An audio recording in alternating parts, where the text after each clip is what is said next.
மேல வாங்க, பொறுப்பாளர் மேல வாங்க. காவல்துறை நண்பர்கள், காவல்துறை அதிகாரிகள் அவர்களுக்கு என்னுடைய வணக்கங்களை தெரிவித்துக்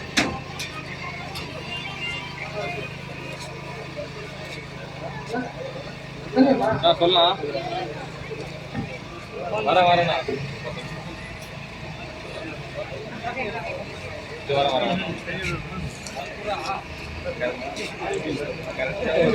15 நிமிஷம் தான் வரது.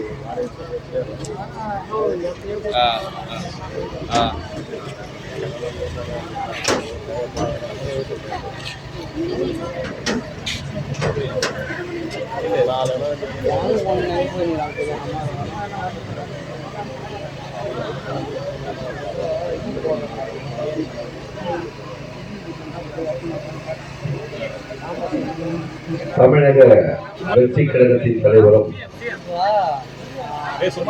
மக்கள் விரும்பும் முதல்வர் வேட்பாளரும் நம் நெஞ்சமெல்லாம் குடியிருக்கும் அண்ணன் விஜய் அவர்களின் ஆசை பெற்ற வேட்பாளர். இந்த தென்றல் இந்த திருமணியை நோக்கி வந்திருக்கிற உங்களை நாடி வந்திருக்கிற இந்த தென்றல் யாரு? இந்த தென்றல் எந்த ஊரு? அவர் என்ன படிச்சுக்கிறாரு? நம்ம கையில விசில் சின்னத்துக்கு ஓட்டு கேட்டு வராரு. அவர் யார்? இந்த தென்றல் யார்? நான் கொண்ட சமுத்திரம் நம்ம சேர்த்து வந்த தாண்டி ராஜா கோயில் கிராமம் தான். இங்கிருந்து 20 நிமிஷம் பிடிச்சாவே நீங்க என் ஊருக்கு வந்துடலாம். ஆனா அவங்களை யாரும் வர வைக்க மாட்டேன். இந்த மாதிரி திருமணியில ஒரு பிரச்சனை அப்படின்னு போன் பண்ணா அடுத்த 20 நிமிஷம் நான் பார்ப்பேன். இந்த தென்றல் பிஇ படிச்ச ஒரு பட்டதாரி. அண்ணன் விஜய் படிச்ச பிள்ளைகளா நிறுத்துங்க, அப்பதான் எதிர்கால சமுதாயம் இந்த தமிழ்நாட்டை ஆளும் போது நிச்சயமா சிறப்பா இருக்கும் அப்படின்னு சொல்லிட்டு பிஇ படிச்ச பட்டதாரி இந்த தென்றலை நிறுத்திருக்கார். நான் பிஇ படிச்சிருக்கிறேன், படித்தவன், பண்பானவன், ஏழை பங்காள, நான் ஒரு விவசாயி. அது மட்டும் இல்லை, நான் உங்களில் ஒருத்தராக இருக்க ஆசைப்படுறேன். உங்களுடைய கஷ்டத்துக்குலாம் நிச்சயமா நான் அறிஞ்சுவேன். உங்களுக்காக நான் உண்மையா உழைக்க நான் ரெடி, நான் தயார். இந்த கேவிக்குப்பம் சட்டமன்ற தொகுதிக்கு உட்பட்ட திருமணி ஊராட்சியில இந்த பகுதி மக்களுடைய வாழ்க்கை முன்னேற்றத்திற்கு நிச்சயமா என்னை தேர்ந்தெடுக்கும் பட்சத்துல நிச்சயமா நான் உங்களுக்காக உழைக்க நான் ரெடி, நான் தயார். இந்த திருமணி பகுதி நிறைய பிரச்சனைகள் வாய்ந்த அந்த கிராமத்துல நான் பேச எனக்கு ஒரு வாய்ப்பு கிடைச்சு.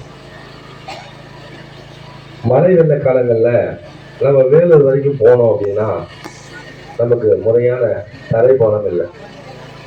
நிச்சயமா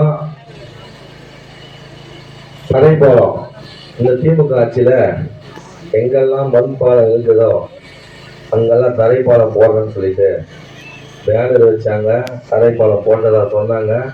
ஆனா அந்த தரைப்பாலம் எங்க இருக்குன்னு என்ன கேட்கக்கூடாது, அந்த அளவுக்கு இருக்கு தரைப்பாலம். அதே போல இந்த திருமணி பகுதி மிகப்பெரிய ஊராட்சி என்பதனால, பழம்பெரும் கிராமம் என்பதனால இங்க ஒரு மருத்துவ வசதி கூட இல்லை.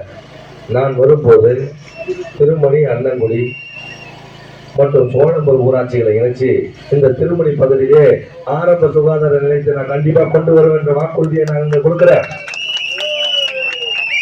அதே போல திருமணியிலிருந்து முன்னூர் வரை செல்லக்கூடிய தரைப்பாலம் நிச்சயமா நான் அமைத்து கொடுப்பேன். அந்த பாலாற்றின் குறுக்கிய தரைப்பாலம் அமைச்சு கொடுப்பேன் என்ற வாக்குறுதியை உங்களுக்கு கொடுக்கிறேன். நான் படிச்சுவேன். நான் அலுவலகத்துல போய் ஏறி இறங்கியாவது இந்த மக்கள், நம்ம மக்களுக்காக நான் உழைச்சி இந்த இடத்துல நான் ஏதாவது நான் பண்ணியே தீர்வுன்ற சபதத்தை இந்த இடத்துல ஏற்றுக்கிறேன். தரைப்பாலம் அமைக்கணும்னா பெரிய காசு தேவைப்படும், பெரிய பட்ஜெட் ஆகும். சுகாதார நிலையத்துக்கும் அதே தான், மருத்துவரெல்லாம் தேவைப்படுவாங்க. நான் அந்த சோழபுரம் அண்ணங்குடி பகுதியும் இணைச்சு மத்தியமா இந்த திருமணி ஊராட்சியில ஆரம்ப சுகாதார நிலையத்தை அமைச்சு தீர்வுன்ற உறுதியான வாக்குறுதியை நான் கொடுக்கிறேன்.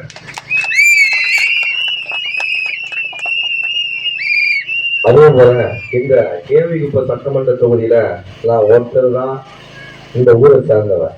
அந்த உரிமையோடு நான் கேட்கிறேன், இந்த எல்லோருக்குமான பொது வேட்பாளர் இந்த தென்றல் மட்டும்தான் விசிறிச்சுன்னா மற்றவங்க எல்லாம் கட்சி சார்பா நிற்கிறாங்க.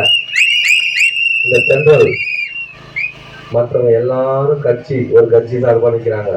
இந்த தென்றல் மட்டும்தான் மக்கள் சார்பா நிற்கிறேன். நான் உங்கள ஒருத்தன், உங்களை போலவே ஒருத்தன். நான் ஒரு விவசாயிக்கு பிறந்தவன். நான் ஒரு விவசாயி. உங்களுடைய கஷ்ட துக்கங்கள் எல்லாம் தெரிஞ்சவன். நான் ஒரு விவசாயின்றதுக்கு அடையாளமே என் கண்ணத்துல இருக்கிற கருப்பே சாட்சி. நான் ஒரு விவசாயின்றதுக்கு ஒரு விவசாயிக்கு தான் தெரியும். சாதாரண விவசாயிக்கு இருக்கிற உங்களுக்கெல்லாம் இருக்கிற பிரச்சனைகள் எல்லாம் எனக்கு தான் தெரியும். பணம் வைத்திருப்பவர்கள் பெரும்பெரும் சீமான்கள் இங்கே நிற்கிறாங்க. இந்த ஊருக்கே சம்பந்தம் இல்லாதவங்க எல்லாம் நிக்கிறாங்க. இந்த ஊர்ல தகுதியானவங்க யாருமே இல்லைன்னு சொல்லிட்டு இந்த தென்றலை எதிர்த்து விஜய் அண்ணன் அறிவிச்சாரு. இந்த தென்றலை எதிர்த்து இந்த கேவிகுப்பம் சட்டமன்ற தொகுதியில ஒரு வேட்பாளர் கூட எதிர்கட்சிகளால நிக்க வைக்க முடியல. இந்த ஊரை சார்ந்தவங்க யாராவது நிக்க வச்சிருக்கிறாங்களா? ஒரு பெண்மணி நின்று இருக்கிறாங்க. அவங்களுக்கு என்னுடைய வணக்கங்கள். ஒரு கட்சி சார்பா ஒரு பெண்மணி நின்று இருக்கிறாங்க. வயசான நடக்க கூட முடியாது, பேசவும் மாட்டாங்க. பக்கத்துல இருக்கிறவங்க டப்பிங் ஆர்டிஸ்டா பேசுவாங்க. இந்த மாதிரி ஒரு ஆள் தான் பேசுவார். அந்த அம்மா ஒரு வணக்கம் மட்டும் தான் வைக்கும், பொம்மை மாதிரி. இது போல எதிர்கட்சியில இருந்து இந்த ஊர்ல ஆளே இல்லாம தத்துவாச்சாரில இருந்து அந்த அம்மா கொண்டு வந்து நினைக்க வச்சிருக்காங்க கேவிகுப்பத்துல. இந்த திருமணி ஊராட்சி ஒன்று இருக்குன்னு அந்த அம்மாவுக்கு தெரியுமா? இந்த தொகைகள் எல்லாம் சொல்ற சத்துவாச்சாரி நீங்க போறதுக்கு முடியுமா? இப்படிப்பட்ட சூழல் தான் இந்த எளிய பிள்ளை உங்கள ஒருத்தன் படிச்சவன் பண்பானவன் எல்லாத்துக்கும் மேல நம்ம நெஞ்சமெல்லாம் குடியிருக்கிற விஜய் அண்ணனுடைய ஆட்சி பெற்ற ஒரே வேட்பாளர் கேவிகுப்பம் தொகுதியில் நான் நிற்கிறேன். எனக்கு நீங்கள் விசில் சின்னத்தில் தளபதி கண்டிருக்க வெற்றி சின்னமாம் விசில் சின்னத்தில் உங்கள் பெருவாரியான வாக்கு வித்தியாசத்திலே இந்த தென்றல் எளிய பிள்ளையை விசில் சின்னத்தில் வாக்களித்து பெருவாரியான வாக்கு வித்தியாசத்திலே வெற்றி பெற செய்வீர்களா? நீங்கள் செய்வீர்களா? புரட்சி தலைவி அம்மா அவங்க தாலிக்கு தங்கம் திட்டம் எடுத்து வந்தாங்க. ஒரு சவரன் தங்க நகைய அந்த பிள்ளைகளுக்கெல்லாம் கொடுத்தாங்க திருமணமாக. இன்னைக்கு அவங்களுக்கு கிடைக்குதா? பார்த்தாங்க.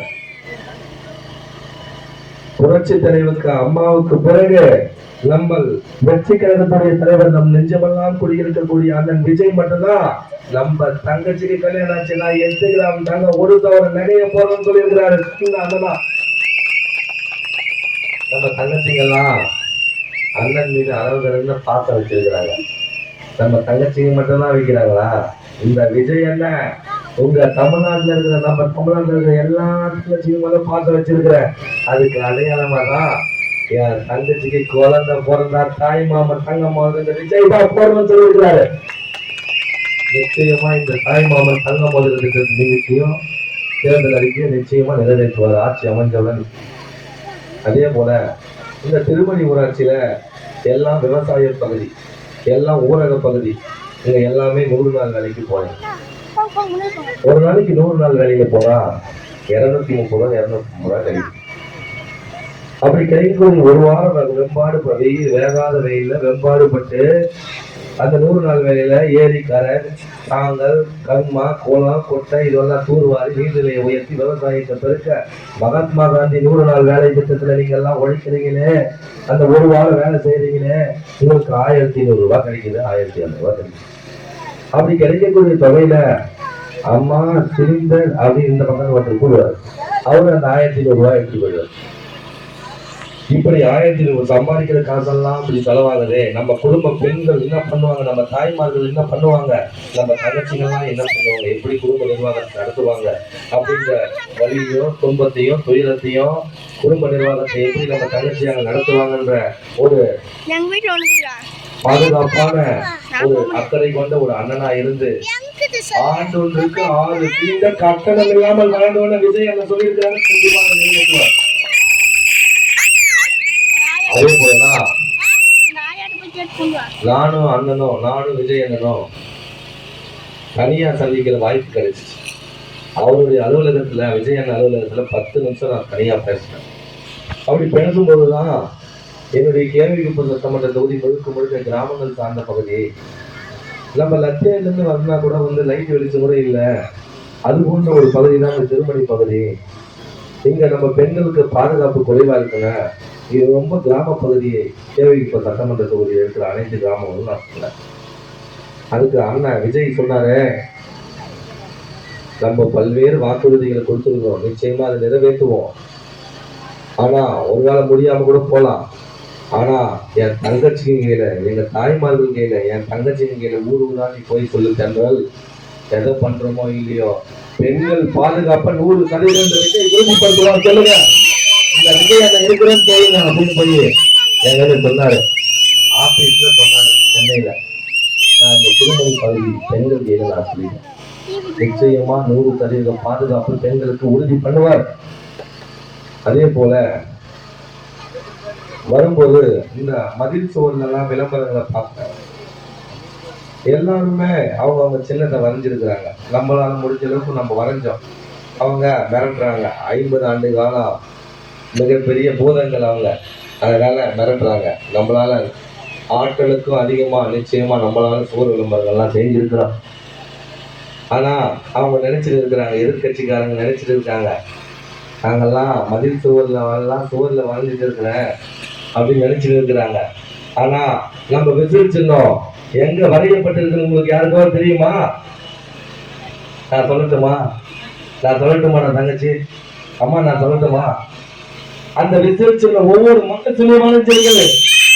இந்த ஏழை மனசுல எல்லாரும் விசில் சின்னம் மனசுல இருக்கு. விசில் சின்னம் அவங்க மதில் சுவர்ல வரைஞ்சிருக்கிறாங்க. அந்த விஜய் ஒவ்வொரு மனசுலையும் வரைஞ்சிருக்கிறார் விசில். அந்த அன்பும் ஆரவாரமோ இவ்வளவு கொடுக்குறீங்க.